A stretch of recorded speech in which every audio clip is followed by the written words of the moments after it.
നമുക്കങ്ങനെ ദൃശ്യം കണ്ടിട്ട് വന്നാലോ. ഇതിപ്പോൾ എടുത്തിട്ട് ഏകദേശം ഒരു 2-3 ആഴ്ച കൂടുതലെങ്കിലായി കാണും.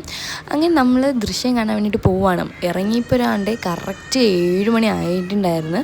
അങ്ങനെ പെട്ടെന്ന് തന്നെ നമ്മൾ ട്രെയിൻ വന്നു. അങ്ങനെ അതിൽ കയറിയപ്പോൾ ഒരു ഒടുക്കത്തെ തള്ള്. അങ്ങനെ നമുക്ക് ചെറിയ ടെൻഷൻ ഉണ്ടായിരുന്നു, കാരണം സ്റ്റാർട്ടിങ്ങും മിസ്സാവുമോയെന്ന്. അങ്ങനെ നമ്മൾ വേഗം എത്തി, നമ്മൾ പെടച്ച് ഓടിയിട്ടാണ് ഓടി പോകുന്നത്. അവിടെ എത്തിയപ്പോഴത്തേക്കാണെങ്കിൽ എന്തോ ഭാഗ്യം കണ്ട് 7:30 ആ ഒരു ടൈം ആയപ്പോഴാണ് സ്റ്റാർട്ടാക്കിയത് തന്നെ.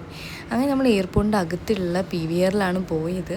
അങ്ങനെ ചെന്ന ഉടനെ നോക്കിയപ്പോഴത്തേക്കൊന്നും സ്റ്റാർട്ടാക്കിയിട്ടില്ലായിരുന്നു. അപ്പോൾ ഒരു സമാധാനം. നമ്മൾ വേഗം ടിക്കറ്റ് എടുത്ത് വേഗം കയറി ഉള്ളിൽ. പിന്നെ മൂവിയെ പറ്റി പറയുകയാണെങ്കിൽ ഒന്നും പറയില്ല, എന്തൊരു കിടുക്ക് സാധനമാണ്. ഇതൊക്കെ എങ്ങനെ തലയിൽ പോകുന്നതാണ് മനസ്സിലാവുക. അടിപൊളി സീൻ വെച്ചാൽ അടിപൊളി നൈസായിട്ടുണ്ടായിരുന്നു. അങ്ങനെ നമ്മൾ ഇൻ്റർവ്യൂലൊക്കെ ആയപ്പോൾ തന്നെ നമ്മൾ പോപ്കോൺ മേടിക്കാൻ വേണ്ടി ഇറങ്ങിയതാണ്.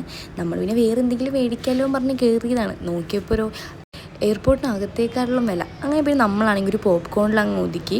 അങ്ങനെ നമ്മൾ പോപ്കോൺ മേടിച്ച് നേരെ പോയി. അങ്ങനെ സിനിമയെല്ലാം കണ്ടു കഴിഞ്ഞ് നമ്മൾ ഇറങ്ങിയപ്പോൾ നോക്കിയപ്പോൾ ഒരാളുടെ പാൻറ്റിലാണെങ്കിൽ പോപ്കോണിൻ്റെ പൊടി മൊത്തം കിടപ്പുണ്ടായിരുന്നു. ഇത് തട്ടി വീണ് നമ്മളാരും കണ്ടതും ഇല്ലായിരുന്നു. അങ്ങനെ നമ്മൾ സിനിമയെല്ലാം കണ്ട് ഇനിയിപ്പോൾ എന്തായാലും റൂമിലോട്ടാണ് പോകുന്നത്. അപ്പോൾ ഇന്നത്തെ വിശേഷം ഇത്രയൊക്കെ ഉള്ളൂ. അപ്പോൾ അടുത്തൊരു വീഡിയോയിൽ കാണാം. അപ്പോൾ ഓക്കെ, ബൈ.